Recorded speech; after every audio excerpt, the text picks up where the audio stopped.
Tantor Audio, a division of Recorded Books, presents Hex Life, Wicked New Tales of Witchery, edited by Christopher Golden and Rachel Autumn Deering, narrated by Amy Mcfadden. An Invitation to a Burning, by Cat Howard. Marinvale was a town that needed witches. Most places do. Witches, after all, are the ones who make sure the small and large magics work. Things like the rising of bread and the turning of the seasons and safe passage through birth and death, all the work of witches. Some places accept this, and so they welcome their witches the same as they welcome any others, and life moves in harmony. Marinvale was not one such place. Marinvale burned its witches when it found them. Most people, if asked, would swear that a witch burning hadn't happened in years, if it ever had at all, that it was only a story told to frighten people into proper behavior. But when the fog came in, evening thick, it smelled of burning wood and worse things besides. The Marinvale hills echoed with screams, and they called the fog the witch's breath. The fact that Marinvale did not want its witches, much less accept them, did nothing to change the need of the place for them, and there were, as there always are, those who made sure the necessary things were done. But magic, when ignored, when forbidden, twists upon itself and becomes strange. Witches, when forbidden, seek this strangeness and wrap themselves in its transformations.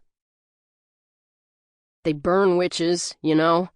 Ronald spat at the ground near where Sage sat. "So I've heard," she said, not looking up from the rabbit she was untangling from a poorly cast trap of knotted twine. Her hands did not shake as she did so, and her face didn't tense in fear, and Sage was proud of both things. Ronald was large, and Ronald was always angry, and Sage was not the first woman he had taken against.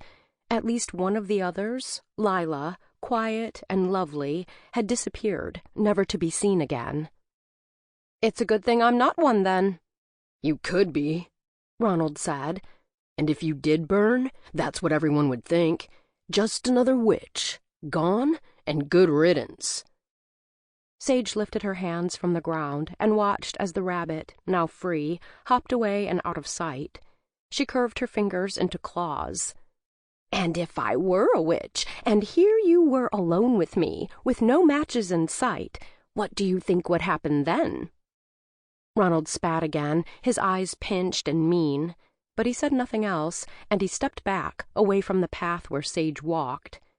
She kept her back straight and her head up, but the taste of fear, bile, and slime coated her mouth.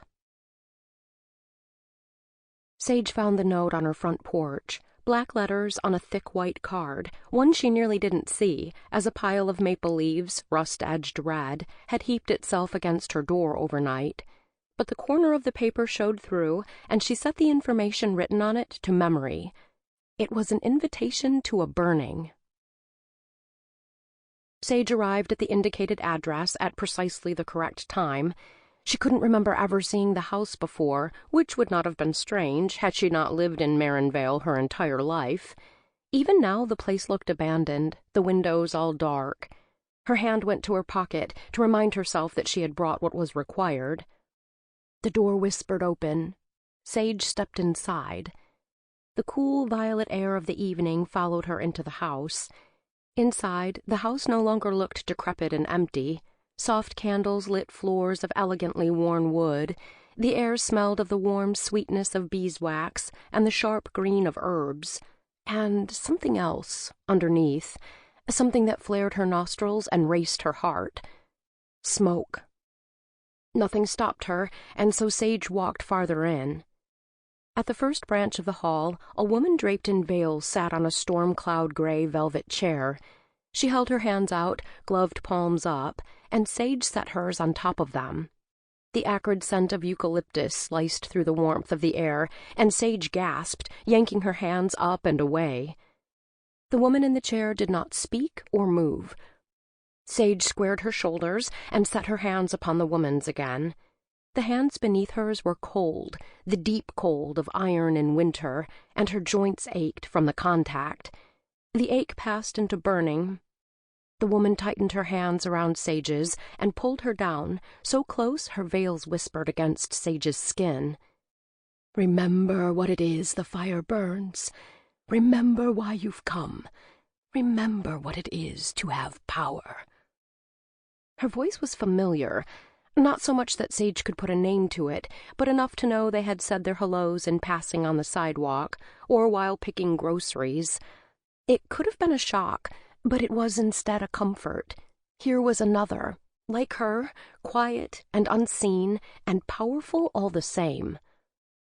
The other woman let go of Sage's hands and raised a gloved finger to her lips, silencing any questions. Sage waited a moment, but the woman was so still it was as if she stood next to a statue. Sage continued on. The house twisted and turned on itself, a labyrinth lined with bookshelves. Sage walked through narrow hallways, warm golden wood sighing under her feet, through rooms with furniture shrouded in dust cloths, past the sob of an unseen violin. The veiled woman's words beat along with her pulse. Remember, remember, remember.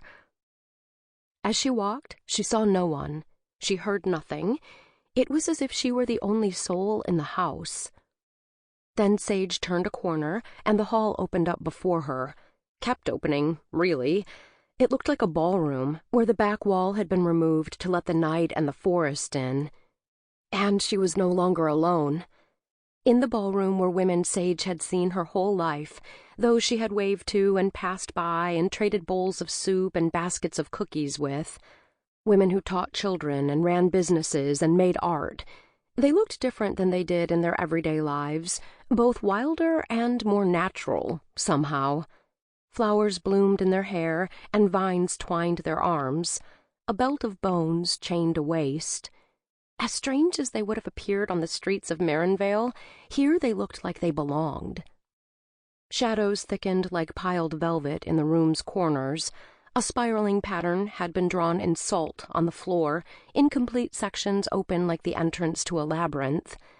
Slowly, the other women in the room made their way toward the center. In singles and in groups, they barricaded themselves inside the boundary of the salt. They sat delicately, skirts pooling about them like puddles. They slumped to the ground as if they were wilting flowers. They tucked their legs to the side, leaned shoulder to shoulder, held hands. Connected. Sage felt something inside herself pull as they did, a thread that wound her into their pattern, and so she sat, too. Flames danced, salamander red, on the edges of her peripheral vision, and the smell of the fire grew stronger. But here, in this room, there was no terror in the scent, in the heat and crackle of the flames. The air snapped, electric, then settled again. The salt patterns complete, creating a barrier between the women gathered and the world without. The firelight flickered, shuddered, blinked, and when it settled, a woman with antlers spiking from her head stood in the center of the room. The antlers did not look like a hat. They looked like they had grown, curling up from her skull. She was shrouded all in tattered, tea-colored lace, from her antlers to her feet. Even her face was obscured. A shiver fluttered at the base of Sage's spine and traveled along the branches of her nerves. The hair on her arms stood up. "You have come here," the antlered woman said, "to burn your past, to scorch from yourself that which you would leave in ashes, to cast off your old skins and make yourself new, to claim your power, if you are able. Bring what you would burn." The same words that had been written on the card inviting her here. Sage reached into her pocket. She had hesitated while making it, this small doll that was a copy of herself. She had thought that it might be easier to burn a doll that looked like Ronald and watch all his hate rise up in smoke, or an image of Marinvale, to burn it before it could burn her. And so she took those impulses, the things she disliked in her own self, her fear and panic, and she sewed them into the doll that the fire would not destroy her, but would clarify her instead. Salt in the air surrounded the women in the circle like weeping, sticky on skin. The dear woman strode among them, regal. She stopped and brushed a hand over her head, bent to offer a word, a nod, to examine the offerings of those who had come to be witches. She paused before Sage, and the air smelled of the forest, secret and wild. In the woman's eyes behind her veils, Sage saw only reflected flames. The woman bent her head, an acknowledgment of Sage's offering, a blessing upon it. With each interaction, color crept up the hem of her dress, shadows soaking into the fabric, darkening it. Magic shimmered like heat in the air around her. Sage felt that magic too, felt it shake the air and quicken her blood. She felt part of herself reach toward it. The fire was brighter, the air sticky hot. The dear woman stood in their center, her dress red now, red darker than black, and wet, as if it bled. "And now, the fire." Not every woman there was a new witch. Some had already claimed their power and were there simply in support and community. The new among them brought their offerings to the fire, a private magic between the witch and her gift. Sage felt the flames like a warmth in her core as she tossed in her doll, felt them spark through her body. She felt an unraveling in herself, a calmness, as that which she had given up burned away. Margarita, who ran the bakery in the center of downtown, held her hands out to Sage. "Welcome." When they had finished, when the fire had chosen the new witches and they had accepted its gift, the antlered woman brought a bowl into the center of the circle, carrying it like a blessing. Thick and heavy-looking, a pattern carved into tarnished bronze, full of wine, darker than the night. "Now," she said, "we drink." What they drank didn't taste like wine, cold and deep, like iced plums, but also the bright sweetness of summer's first strawberries, the warm burn of whiskey in the lone hours of the night, the taste of flame. Sage's head spun. The room shifted. Sage could feel her heartbeat in time with the other women's, see the breath that moved in and out of their lungs. She could live their memories. Here, now, the fire that the fearful would use to take their lives, bringing them their power. The flames stretched into the night, casting their shadows onto the walls, bending and twisting them until the women looked snake-haired, until they were horned and winged. And then it faded, dying down, making their shadows recognizable again, until they looked like themselves, until they looked like witches. The dawn light replaced the fire's light, and the women, witches old and new, looked no different from other women that lived in Vale. The house shed its glamour to appear abandoned and forgotten, and ritual returned to ordinary. "Remember, remember, remember," Sage's heart beat, and she did as she walked slowly home. The feeling of connection, of power, of belonging. And then the feeling of twine, tightening around her feet and ankles, tangling her as if she were a rabbit. "Witch!" Ronald's voice, ugly with certainty. Light flared from a torch held in his hand, and the heat of flame crackled, and Sage stood in perfect stillness. "And what if I am?" "Witches are for burning." The fire thrust closer. Sage reached inside herself. She remembered the feeling of her fear burning away, the connection with the other women, the witches, their welcome.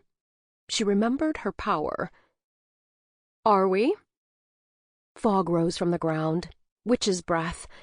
The twine untied itself from where it had bound her and slithered away, snaking into the quiet darkness of the forest. "Witch! Stop that!" Ronald shoved his torch at her, the flames licking at her hems, at her hands, at her hair. None caught. But fog, choking thick, surrounded the edges of Ronald's clothing, his hands, his hair. The more he forced the fire on her, the thicker the fog grew, until the fire was gone and the fog seemed nearly a solid thing. Sage sighed out a breath. The fog rolled away, and Sage stood alone. Vale was a place that needed witches. Most places are, even if the people who live in them don't realize it. And even when hidden in secret, witches still hold power. Widow's Walk by Angela Slater.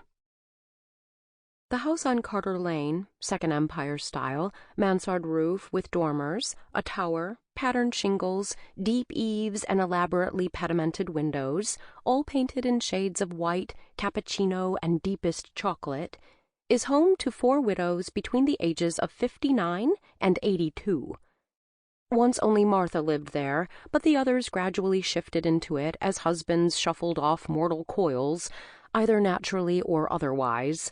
Some remodeling has been done, and now each has her own suite on the 2nd floor. Large bedroom, bathroom, sitting room, and tiny study nook with a desk and chair. There's a guest room, too, just in case. Downstairs, there's a kitchen, library, and parlor where the widows meet when they've a mind for meals and discussions of various matters. Every morning, the first to rise, invariably Sarah, the oldest, whose bladder won't let her rest past 5, taps on the others' doors to make sure no one's died in the dark watches. Rumor in Mercy's Brook says that this task might well be performed by any of the 3 cats, only one of which is black, that have taken up residence with the old women. For, as all know, both felines and aged females are equally suspect. Although anyone who knows anything about cats also knows they are ultimately self-interested and won't trouble themselves to check on anyone's health unless it's likely to affect their own feeding. Despite the fact they're far from the coast, there's a widow's walk on the roof, which gives the house its unofficial name, but only Eugenie is inclined to use it. The youngest, she's surest on her feet, and she goes up there to smoke, sometimes blue-fumed cheroots, sometimes something sweeter to dull the pain of her arthritic fingers. Virginia prefers to sit inside the tower room and stare out the windows on the days when her inclinations lean that way, overlooking the garden, watching it grow, watching the foxes that visit. Sarah spends her time in the library mostly, reading and writing down the things she doesn't want lost to the world when she dies. Martha's favorite spot is the garden, actually being in it, digging and planting, growing and cultivating things for use in the kitchen and her apothecary experiments. They rub along, the widows, rather better than might be expected, given their differing personalities and interests, and Eugenie's tendency to swear mightily at the drop of a hat, which often offends Martha's delicate sensibilities. She's grown adept at pursing her mouth to communicate disapproval, which inevitably brings, "Don't you give me fucking lips of string, Martha Foster!" shouted so loudly it can be heard from the street. Yet they'll all admit quite freely that living with each other requires less effort than living with their husbands ever did, and when matters boil over, as they occasionally must, things simply settle back into a comfortable rhythm with no residual resentment or bitterness. They're all born and bred in Mercy's Brook, the widows, which isn't such a bad place, and no one actively points fingers and calls "witch" when they see the old women doing their groceries or taking tea at Abigail Hobbs' bookstore and cafe, although those of German extraction occasionally whisper "Hexen" behind their cupped palms. No children throw stones at the pristine windows that Martha pays a local lad to clean fortnightly, nor do they run up to ring the bell and bolt away. Then again, that might have something to do with a fear that the black-painted gate might somehow lock itself at an inopportune moment. But Virginia has noticed with a certain glee that folks do sometimes cross the road when they walk past. Martha says it's so they can see the glory of the house better, not because they're afraid. Sarah and Eugenie don't bother to contradict her, though they roll their eyes something fierce. It's early, this morning, just gone 5:30, and the light is barely scraping the sky. The temperature is beginning to dip, and soon the leaves will be on the turn from green to orange flame, as if the trees are burning themselves to stay warm. All the widows are awake, 3 in the kitchen, 2 gathered around the coffee pot, 1 slicing the bread that's fresh out of the bread maker. No lights are on, though. Not today. Virginia's still upstairs, in the unlit tower room, which is empty but for the armchair she likes, a footstool, and a small polished wooden side table where she can rest her teacup in the afternoon. When she calls, they can hear her voice quite clearly, for it carries unnaturally well along the hallway and down the stairs. The place has always had good acoustics, Martha's said before, with a shrug. Girls out there again!" Eugenie, Martha, and Sarah share a knowing glance and grin. Eugenie takes a sip of her coffee, then sets the mug on the counter. She opens the door to the root cellar, making sure to flick on the powerful lights that illuminate the subterranean room like a ship at sea. Oh, one of the others will turn it off as soon as she's in place. Then her slipper-clad feet take the path downward. Chelsea Margaret Bloom, mindful of the warnings she's heard about exits that snap shut at inopportune moments, has propped her bicycle in the gap between the gate and fence. It's still quite dark, and although she's done this very same thing 5 days in a row without consequence, she's not entirely confident. The streetlight outside the widow's walk never works, for the widows find it annoying, and no number of repairmen from the local power company have managed to fix it for any great length of time. Eventually, the neighbors gave up reporting it. The widows, strong believers in positive reinforcement, sent everyone in Carter Lane boxes of homemade cookies. Some were eaten and declared wondrous and almost as good as those served in Abigail Hobbs' cafe. In fact, they were identical, the widows being Abby's supplier. But others were sent straight to the bin, for some will always believe that no good gift comes from the hands of witches. So, Chelsea's at least reassured by the remaining darkness, by the fact she knows she only requires a few moments to do what she needs to do, and so is perhaps a little less attentive than she's been on previous occasions. She doesn't notice that the bushes of sneezeweed with their flowers of orange and yellow have been pruned back somewhat, that the tiny basement window level with the garden bed is ajar, or that a shadow moves behind its glass. It's still quite gloomy, after all, and she's paying more attention to the bigger windows for some gleam that will show her the widows are awake. There's nothing. Chelsea does what she's done the better part of the last week, takes a deep breath, and begins to tiptoe along the cobbled path in her worn sneakers, and tries not to think about how hungry she is, hopes that her stomach won't betray her by growling. Honestly, how loud could it be? She tries not to think about the tales they tell at school of boys who've set out to explore Widow's Walk and disappeared, only to be found a few days later, wandering in the woods, with no memory of where they've been. Although no one can ever give her the name of those boys, and it's not as if Sheriff Taylor has ever been reported as looking for them. Or the stories of the girls who've gone to live in that house and come out changed, moving away from Mercy's Brook afterward, or staying. Chelsea shakes her head, eyes her prize. 2 milk bottles on the top step, full cream with silver blue caps on top. The milkman has already been, left the daily order. Chelsea only takes one, just one. She's not greedy. Heck, she'd only take half if she could, but it seems kind of rude to leave a half-empty bottle of milk. It's not like folk are going to drink the leftovers, right? Who knows what might have been done to it? Besides, it tides her over, that whole bottle, so she's only a little hungry by the end of the day. And when she gets home, well, generally her mother has roused herself to get some groceries, make pancakes, or to bring something home from the cafe where she gets a few shifts a week, because Ms. Hobbs is kind. But lately Ellie's been more distracted than usual. Chelsea creeps closer. Hard to believe that this is the easiest house to steal from, but there you go. It's on her route to school, the neighbors aren't too near, and Chelsea's got an idea in her head that old folks sleep more than they actually do. She thinks, for a second, she hears something. A scrape, a creak, a crack, and she freezes. But though she freezes forever, or maybe only 15 seconds, nothing else stirs. She hears a crow caw, and decides that must have been it, a fat crow on a branch too thin. Chelsea keeps going. She makes it to the top of the path, does what she always does, which is not to go up the stairs, lest she be too visible from the glass-paneled doors, but rather step to the side, half in, half out of the garden, the sneezeweed brushing her scrawny legs. She shuffles so her stance is solid, then leans forward, and her stick fingers are reaching for the nearest bottle, slowly, slowly, when a hand grabs her ankle and she almost pees herself. She certainly lets out a god-awful shriek that conjures a laugh, only a little malicious, from the cellar window, and activity at the front entrance, where 2 old women swarm down to her, embroidered dressing gowns flapping like cloaks, like wings.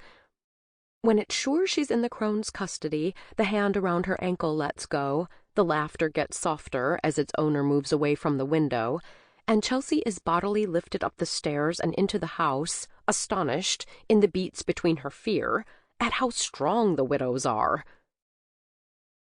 "She's too young for coffee, really," Martha fusses with more slices of toast. "Well, hot chocolate will send her to sleep. Then how will the girl function at school?" Eugenie seems to be mindful of keeping her language under control, given their company. "You could give her tea," ventures Virginia. She's quelled by the looks of the other widows. "I like coffee just fine," says Chelsea in a small voice. These are certainly the most peculiar witches, unless this is some sort of a gingerbread house situation and they're trying to fatten her up. She doesn't mind. The bread and jams are the best she's ever had. The first proper breakfast she's had in the longest time. "Make it weak," says Martha, and when she turns her back, Eugenie pours the blackest of brews and lightens it only a little with milk. Chelsea takes it with a grin, not sure she should be so happy. "So," says Sarah, who has long silver plates neatly intertwined with blue ribbons that match her eyes. "Little thief?" "Little thief," Virginia repeats with a smile. Her hair is iron gray, short and wavy, and her eyes an indeterminate mix of yellow and brown. "You know, they used to accuse witches of stealing milk straight from the cows, leaving them with empty udders. Did you know?" Chelsea is silent, but her gaze goes wide. "Bottles are more convenient," says Eugenie lightly. She's got more color left in her hair than the others, black, but with many rivers of white, coarser, thicker than the rest, like serpents with minds of their own. Martha, ash-blonde, green-eyed, just butters more toast, adds lime marmalade without asking if the girl likes it. Chelsea, thievery notwithstanding, has good manners and eats it without complaint. Plus, she's starving. Martha says, "Little thief, tell us your tale before we pass judgment." Chelsea looks around, takes note of the 3 cats sitting on the sill of the kitchen window, all watching her attentively as if what she says next is of great importance. She's old enough to understand that her position is one of shame, not because of the theft so much as being a child whose parents cannot feed them adequately. The shame isn't hers, but she still feels it, suffers for it on her mother's behalf. She says lamely, "I leave home too early for breakfast." And the faces of the widows are all painted in various shades of disappointment at the lie. Not much surprise and a lot of understanding, but still disappointment. Silence hangs for a long moment. "Hungry thief, then." Sarah's gentle expression doesn't waver. "Well, you need to make restitution," says Eugenie sharply. "We need help around the house, especially Martha in that damned garden." "I'd be happy of a scribe," chimes Virginia. "I'm cataloging the library." "Sarah will be bottling jams and preserves soon enough," says Eugenie. "What do you need me for?" ventures Chelsea. "I've no need of help." Eugenie looks the girl up and down, as if finding her of no use. It's not a mean glance, just frank. "Then it's settled," Martha announces, and no one gainsays her. "Your penance will be to come here for breakfast before school every weekday, and after school there will be chores." "For how long?" asks Chelsea. "Until your debt is worked off, or you're no longer hungry." The girl nods slowly, then looks at them, in turn, as if reluctant to bring up a problem. "My mother—" "Never fear, my dear. We'll talk to your mother." Virginia raises a finger to forestall any objections. "But we'll not mention the small matter of dairy larceny." "Thank you." Chelsea smiles with relief. My mother worries. She gets stressed. All the widows hide. Sample complete. Ready to continue?